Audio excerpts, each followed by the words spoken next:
Good evening, everyone. So today we will start with dividend decision. This is one of the important decision which a company's financial person takes. One of the important decision, like we have seen in our earlier classes, financing decision, which source to borrow, right? Debt equity combination. Then where to invest, capital budgeting. ऐसा project में पैसा लगाना है जहां से कि हमको कम से कम जितना मेरा कॉस्ट ऑफ कैपिटल उतना तो रिटर्न आए. My return on capital employed should be more than my cost of capital. So we have talked about financing decision, we have talked about investing decision, where to invest the money. There are so many multiple projects, risk return analysis. किसी project में return ज्यादा है but risk भी ज्यादा है, किसी project में risk कम है बट रिटर्न ज्यादा है, तो वैसा प्रोजेक्ट खोजो कि जिसमें रिस्क कम है एंड रिटर्न ज्यादा है. तो फाइनेंसिंग डिसीजंस होता है, इन्वेस्टिंग डिसीजंस होता है, वर्किंग कैपिटल डिसीजंस होता है as to how much amount is needed in order to carry out day to day activities of the business. वैसे ही डिविडेंड डिसीजंस होता है. So this is one of the important role of the financial person as to what amount of dividend or what percentage of your earned profit should be given to the shareholder by way of dividend. तो इसमें इसका जो discussion का जो मुद्दा है, it cannot be with respect to one single point. हम लोग को मल्टीपल एंगल से सोचना पड़ेगा कि डिविडेंड देना चाहिए कि प्लाउ बैक करना चाहिए. दो ही ऑप्शन है, राइट? डिविडेंड डिसीजन जो मैं बात कर रहा हूं, the decision is regarding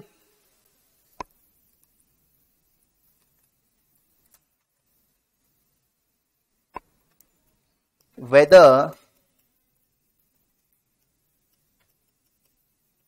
profit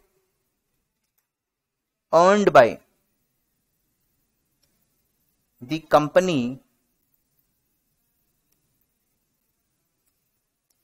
should be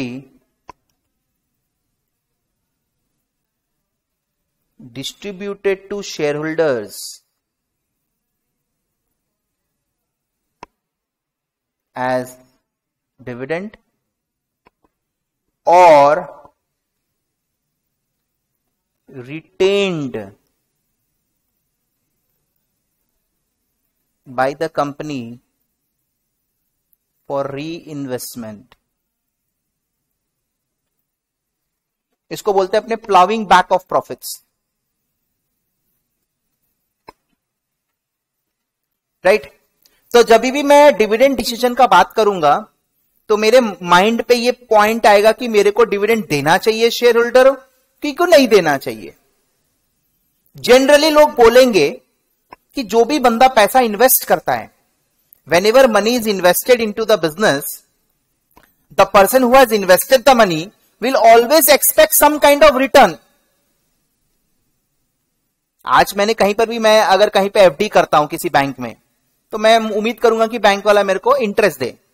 तो जनरली कैसा होता है, इंटरेस्ट आप हर साल ले सकते हैं या आप उसको एक साथ 4 साल बाद मैच्योरिटी पे लेंगे. तो हर साल जो इंटरेस्ट होता है वो आपका री इन्वेस्ट होता है. तो आपको यह देखना पड़ेगा कि आपको डिविडेंड ले लेना है. कंपनी ने, आपने कंपनी में 1000 रुपया लगाया, कंपनी बोलती है हम लोग 1000 रुपया पे 20 रुपया 200 रुपया कमाया, तो आपको ये 200 रुपया दे दे क्या? आप बोलेंगे हाँ दे दीजिए, मैं 200 रुपया को कहीं और लगाऊंगा.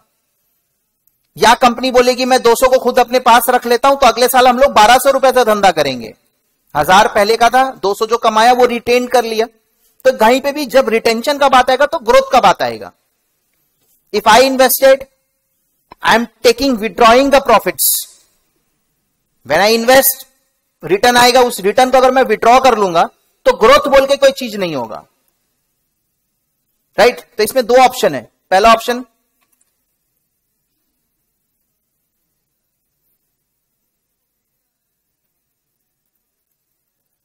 Profit earned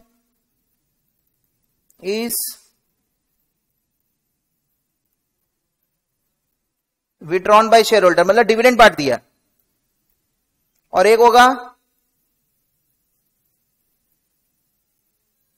profit earned is retained by company. तो यहां पे क्या है,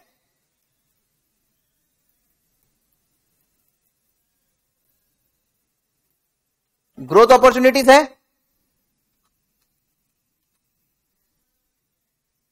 यहां पे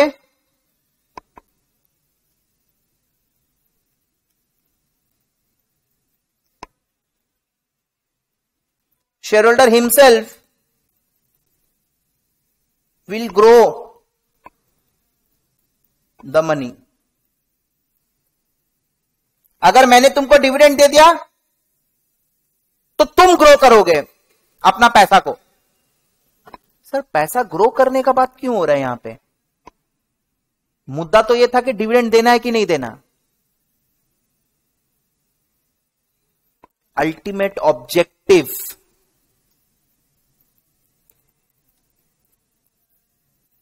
of the financial person, accountant का काम क्या होता है? अकाउंट्स अपडेट करना, जितना भी ट्रांजैक्शन हो गया उसको बुक्स अकाउंट्स में रिकॉर्ड करके पीएल बैलेंस शीट बनाना। ऑडिटर का काम क्या होता है? शेयर होल्डर पैसा लगाया, बोर्ड ऑफ डायरेक्टर काम कर रहा है, तो बोर्ड ऑफ डायरेक्टर काम कर रहा है, वही अगर अपना पीएल बैलेंस शीट बनाएगा तो वो मैनिपुलेशन कर सकता है उसमें। इसलिए ऑडिटर आके उसको वेरीफाई करता है कि जो भी बोर्ड ऑफ डायरेक्टर्स ने जो भी बुक्स ऑफ अकाउंट्स बनाया है वो सही बनाया, इसमें कुछ भी गलती नहीं है, कोई फ्रॉड नहीं है, कोई स्कैम नहीं है। एचआर टीम का काम किया है मार्केट से अच्छा आदमी लोग को उठा के लाके जॉब में रखना। यस और नो?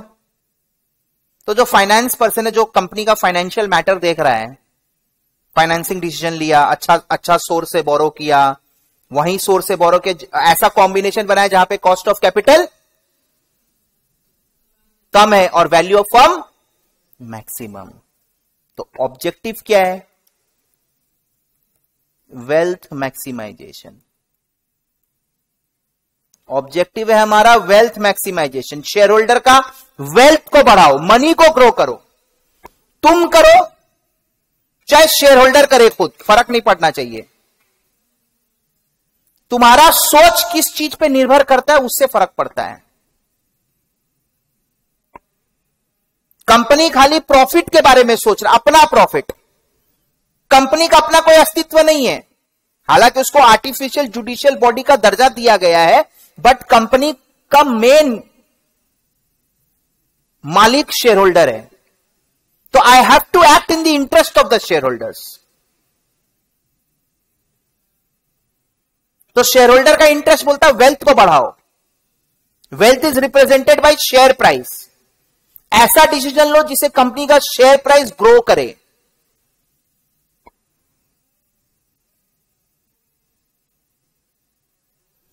हमने कमाया, उस प्रॉफिट को हमने रिटेन कर लिया, उस रिटेन्ड प्रॉफिट पे भी कमाया, धंधा को बढ़ाया, शेयर प्राइस ग्रो करेगा।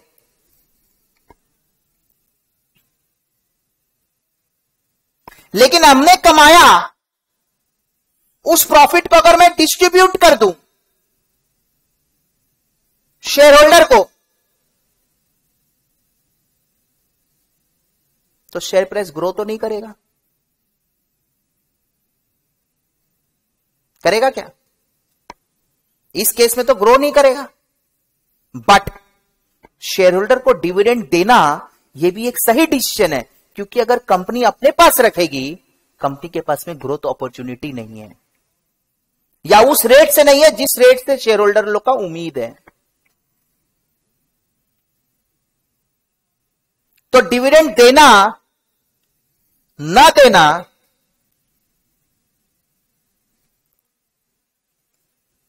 कंपनी देखेगी किसके पास में बेटर अपॉर्चुनिटी है, क्योंकि my ultimate objective is wealth maximisation. पैसा को ग्रो कराना है।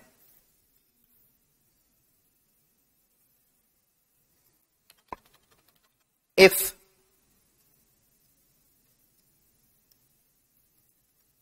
रिटर्न ऑन कैपिटल एम्प्लॉयड, इसको अपने स्मॉल आर बोलेंगे, is greater than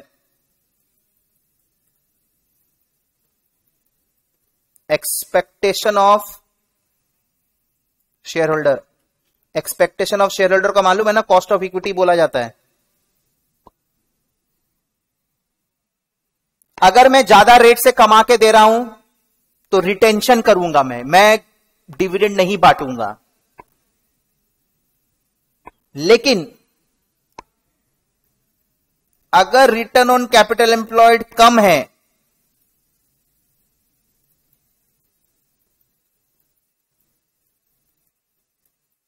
expectation of share holder से,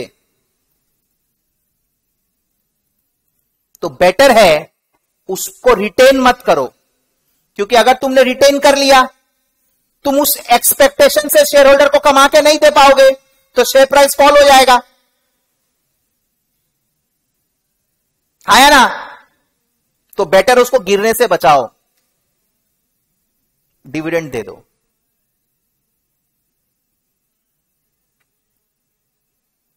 तो ये वाला केस बोलता है 100% रिटेंशन.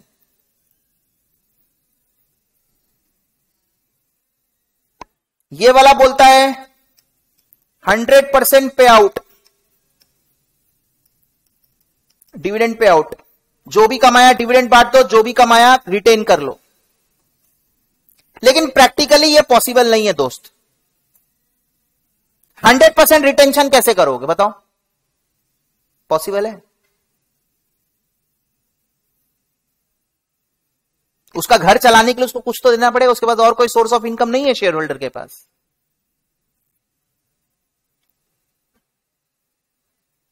सो डिविडेंड डिसीजन एक कला है, हर चंद का बस का बात नहीं है. दिमाग में वेल्थ मैक्सिमाइजेशन रखना है, शेयर होल्डर का पैसा को ग्रो करवाना है. वो खुद करवाए कि तुम करवा के दो, बात एक ही है. कभी ये मत सोचो कि तुम अपना पॉइंट ऑफ व्यू से सोच रहा है. अगर मैं तुम्हारा उम्मीद पे खड़ा नहीं रह पा रहा हूं तो बेटर है कि मना कर दो rather than ट्राइंग.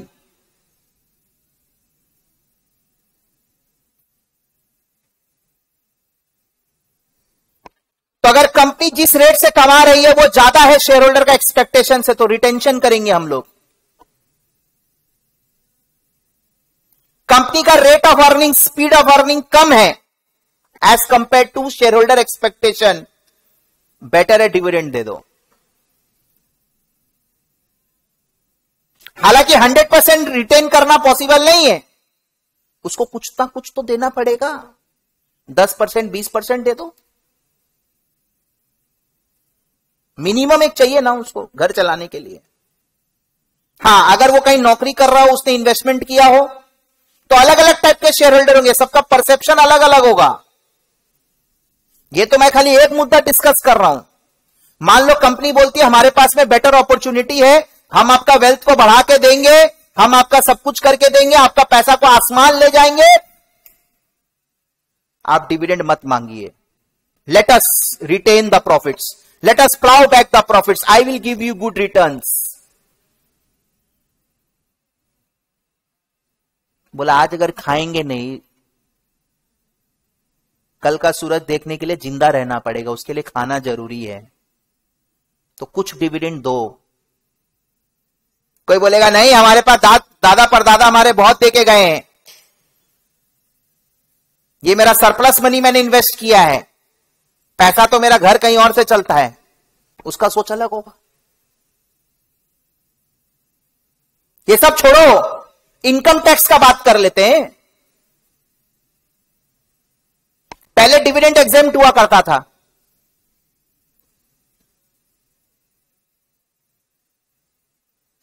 तो लोग बोलते थे ठीक है डिविडेंड दे दो. क्योंकि अगर तुम डिविडेंड ले लोगे हर साल, तो शेयर उस स्पीड से ग्रो नहीं करेगा. तो जब तुम बेचोगे, कैपिटल गेन बोल के एक इनकम होता है, sale price minus purchase price. अगर तुम हर साल डिविडेंड ले लोगे, if you take dividend every year, the share won't multiply that much, it means capital gain will be low. तो डिविडेंड एग्जेम्प्टेड है, कैपिटल गेन लो मतलब टैक्स भी कम आएगा. लेकिन अब डिविडेंड टैक्सेबल हो गया है,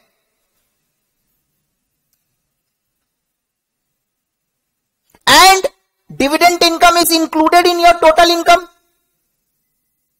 उस पर हाई रेट ऑफ टैक्स लग रहा है, तुम 30% टैक्स ब्रैकेट में हो।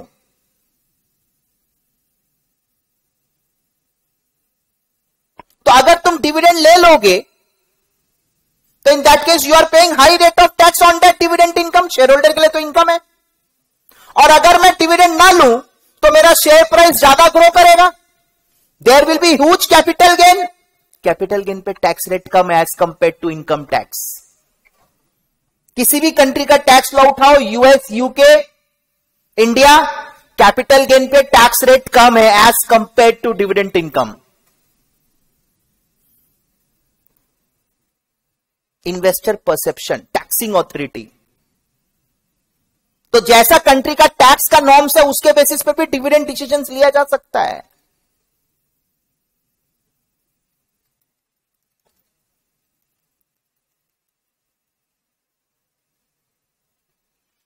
राइट?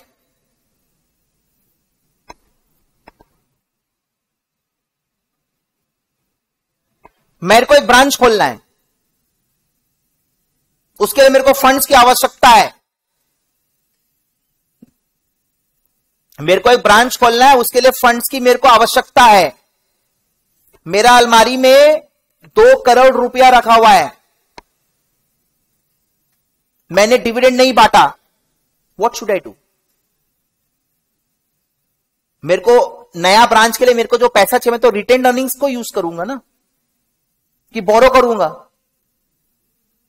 तो कंपनी का फर्दर रिक्वायरमेंट्स क्या है ये देखो। अगर कंपनी का फ्यूचर में रिक्वायरमेंट है, उसको पैसा चाहिए, if company needs money for expansion, retained earning can be one of its source of funding, because in cost of capital you have seen equity, debenture, preference, retained earning is also one of the source of finance. Retained earning भी एक source of finance हो सकता है।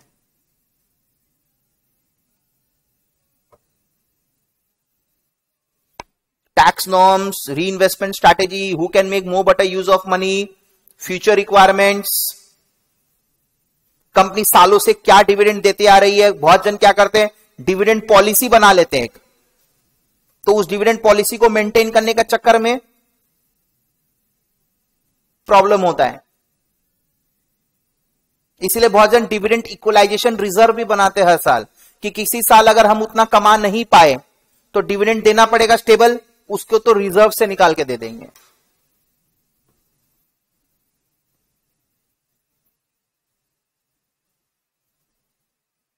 कई बार ऐसा भी होता है डिविडेंड देने के लिए पैसा ही नहीं है, अरे प्रॉफिट तो है, पैसा नहीं है। May be that in books there is profit, but you have purchase some non current asset, और may be you have sold goods on credit, अभी तक पैसा आया नहीं है।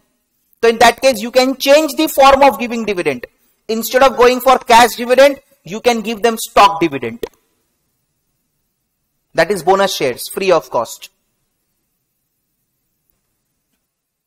तो डिविडेंड देना है, नहीं देना है, इन्वेस्टमेंट पे कौन कितना कमा पाएगा, this is one of the factor. Who can make more better use of money, this is one of the factor, but there are several other factors also. You don't have liquid cash, go for stock dividend. Taxing authorities, future requirements, ठीक है ना। तो काफी सारा factors है जिसको ध्यान में रख के अपने डिविडेंड डिसीजंस लेते हैं. As far as our numericals are concerned, it will be purely based on these two concepts.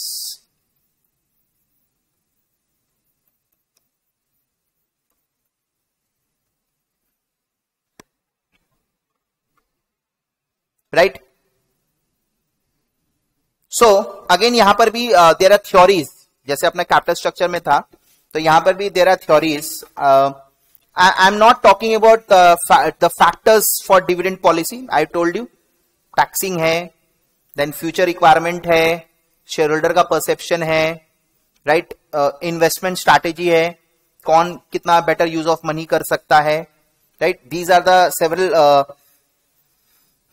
Factors which needs to be considered when you plan regarding dividend decisions, right. So I am not discussing about those things, right. let us talk about dividend theories, right? Dividend models.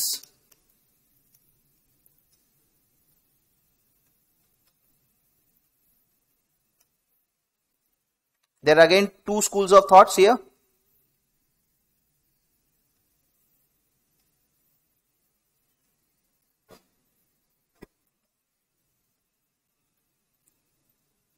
Linking of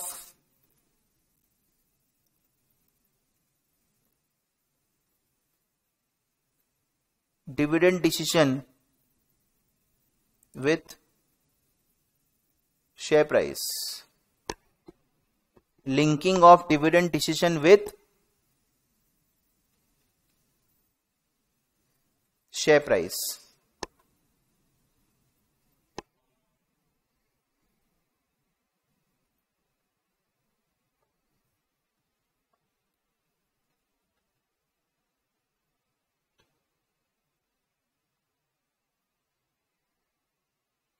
तो इसमें एक है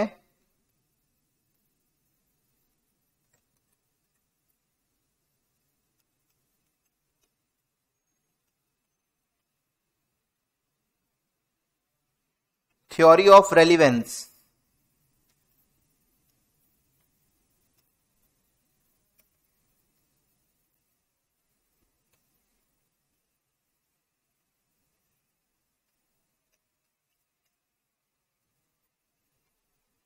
right मतलब जैसा आपका dividend decision होगा आपका share price effect होगा. सिंपल. तो यहां पे दो मॉडल हम लोग पढ़ेंगे. एक हम लोग पढ़ेंगे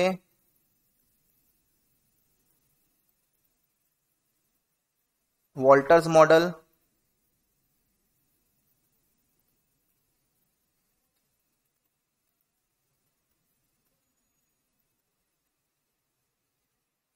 दूसरा हम लोग पढ़ेंगे गॉर्डन्स मॉडल.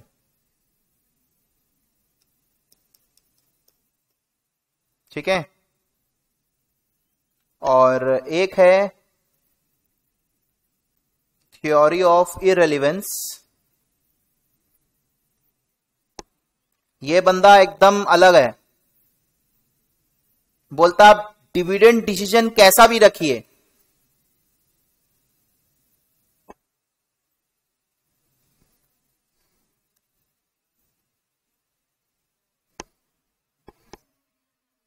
मोदिग्लानी एंड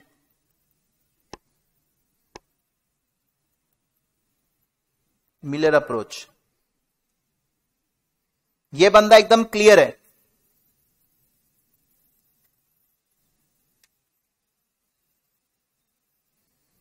एकदम क्लियरली बोल दिया. बोलता आप डिविडेंड दीजिए मत दीजिए, value of the firm will be constant. मतलब share price. Dividend decision is independent of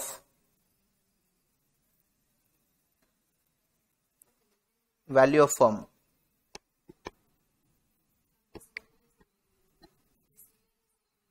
Pardon?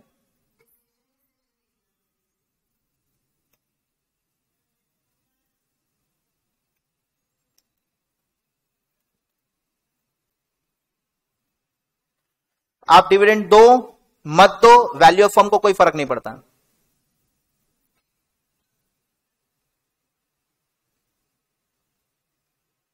Right. And here you need to note one thing. R greater than KE, 100% retention, because company can make more better use of money. R less than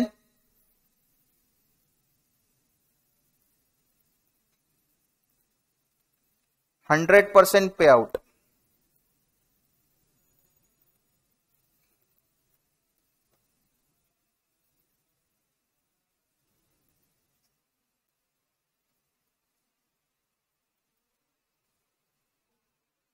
Any dividend policy you can go for, because share price will be constant.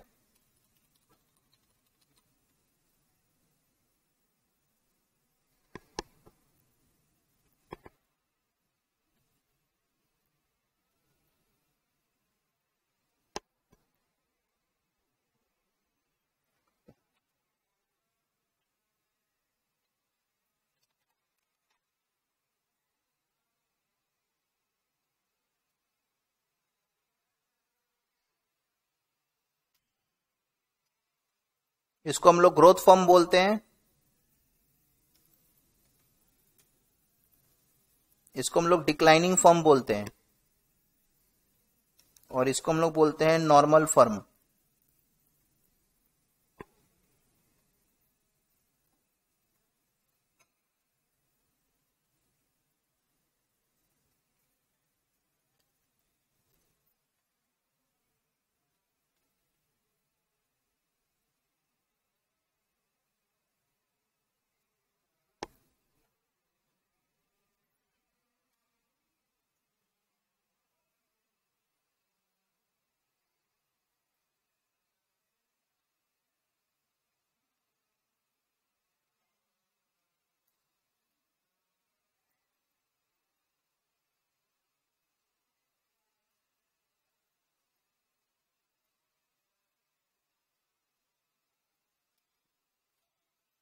Are and के ई relevant है dividend policy के लिए,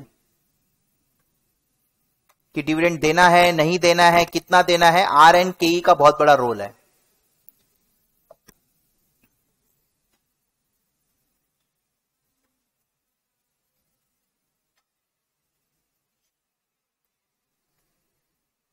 ठीक है, तो पहले हम लोग वॉल्टर मॉडल करेंगे.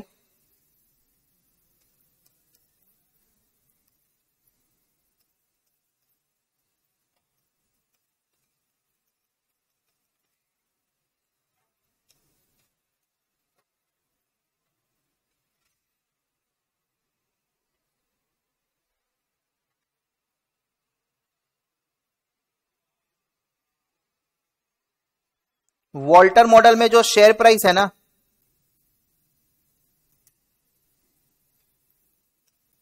डी प्लस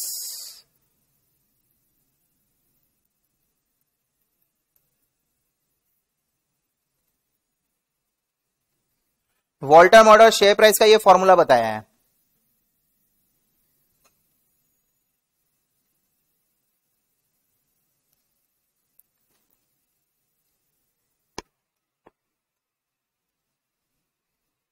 बोला कुछ भी डिविडेंड पॉलिसी रखो, ये मैक्सिमम होना चाहिए शेयर प्राइस.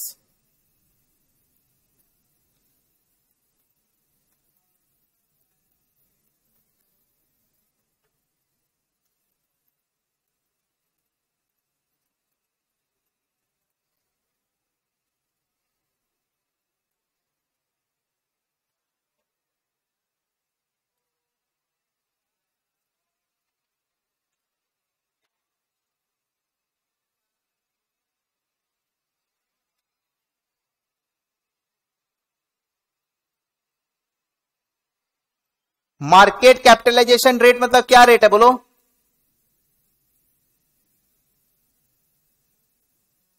के ई ना.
Is it fine?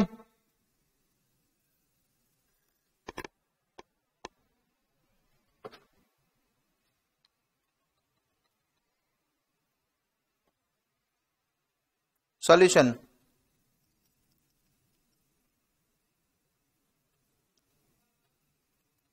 पहले हम डिविडेंड पे आउट 25% लेंगे,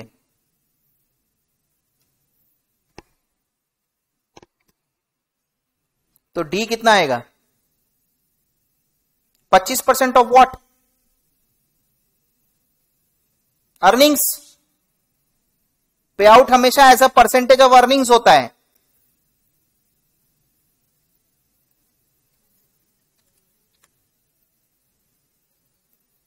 तो 25% ऑफ 16, तो डिविडेंड 4 रुपया हो गया।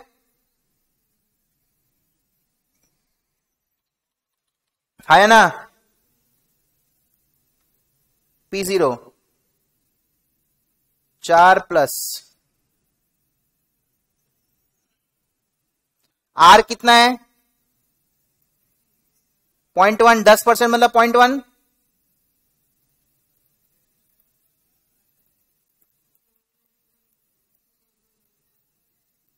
0.125, 16 माइनस 4,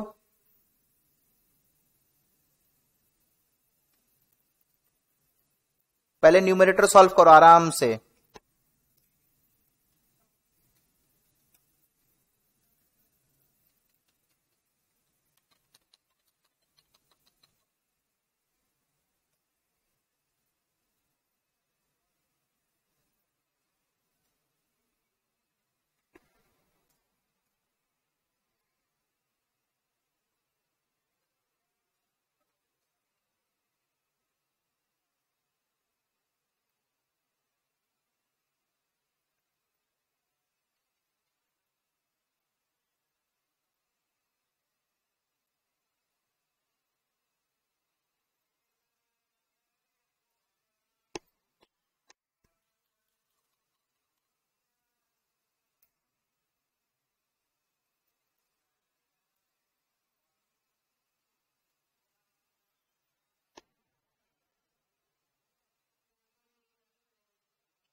ये वाला सॉल्व करके कितना आ रहा है?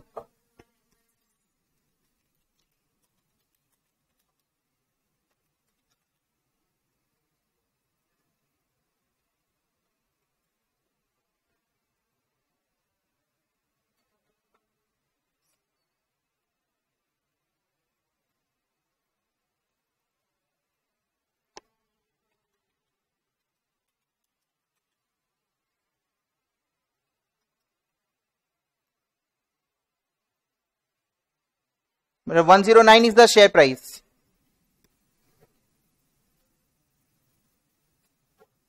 ठीक है, 25% डिविडेंड देने से।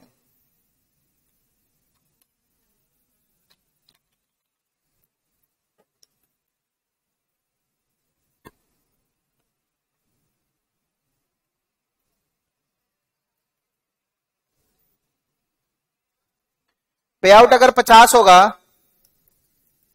तो डी कितना आएगा? How much? 8।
कॉन्सेप्ट समझना तो समझो, कैलकुलेशन नहीं समझाएंगे।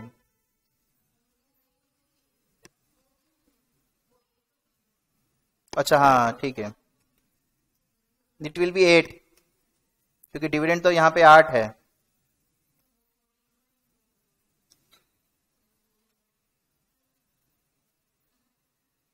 So it will be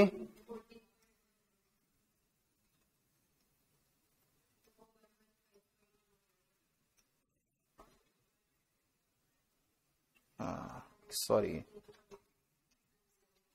dividend 8 है ना, तो उसी हिसाब से चेंज होगा।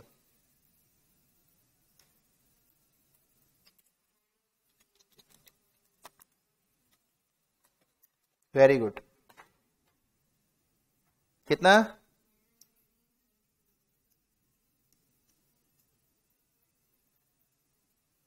देखो डिविडेंड पे आउट बढ़ाने से शेयर प्राइस बढ़ा ना, ऐसा क्यों हो रहा मालूम है? क्योंकि यहां पे आर लेस देन के ही है, मतलब share holder can make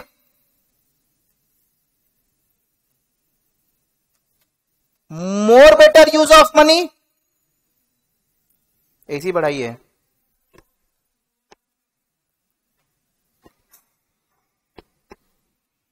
shareholder can make more better use of money.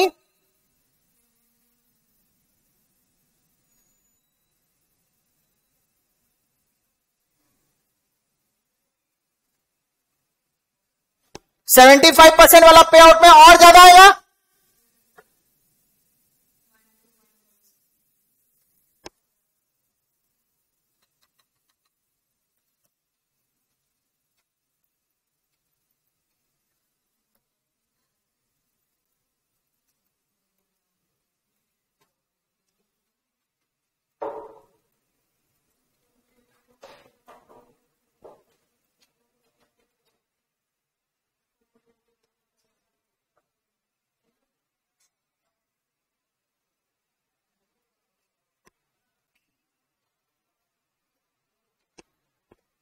मैं डायरेक्टली सॉल्व कर रहा हूं।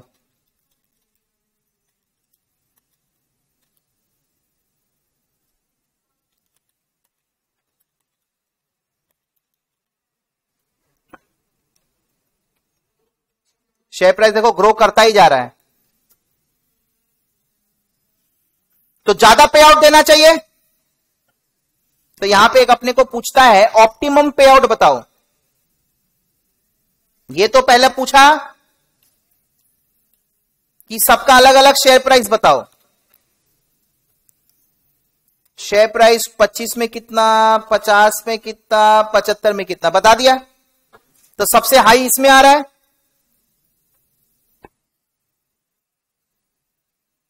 क्योंकि शेयर होल्डर के पास में बेटर अपॉर्चुनिटी है, तुमसे बेटर है। वो लोग मांगेगा कुछ, तुम उनको कमा के कम दोगे, तो automatically it will lead to fall in share price. तो बेटर उसको गिरने से बचाओ। तो बेटर क्या है अपने लिए? Note, since R is less than K E, it is better to give 100% dividend payout.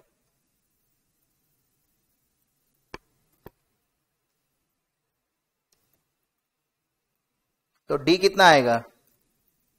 100% of 16 is 16.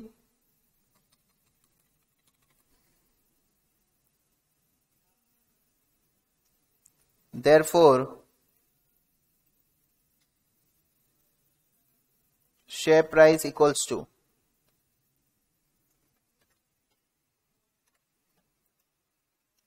16 plus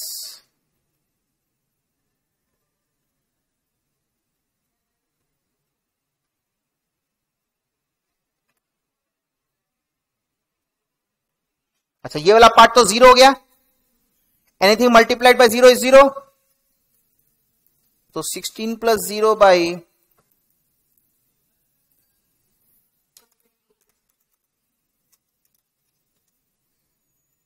देखो सबसे ज्यादा आया ना,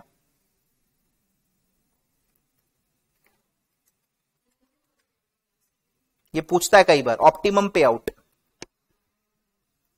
अगर खाली शेयर प्राइस निकालने बोला है तो अलग अलग पे आउट का खाली शेयर प्राइस निकाल के आ जाएंगे, लेकिन कमेंटिंग भी बोलता है कि 75% में शेयर प्राइस ज्यादा क्यों आया, 25 में क्यों नहीं, क्योंकि यहां पे आर केई से कम है, कंपनी कम रेट से कमा रही है, शेयर होल्डर का मांग ज्यादा है, इसलिए पे आउट ज्यादा करने से शेयर प्राइस ज्यादा आएगा। पे आउट पूरा कर दो, देखो ऑप्टिमम पे आउट,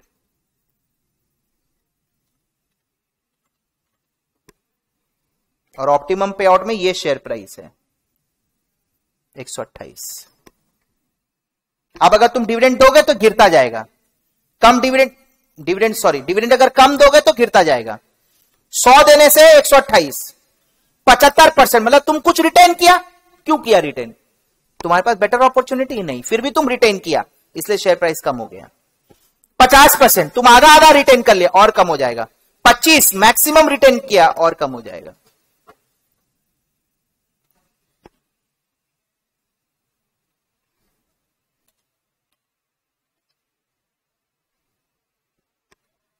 ठीक है, इसको रिवाइज करेगा, बाकी फिर हम लोग नेक्स्ट डे कंटिन्यू करेंगे। बाय।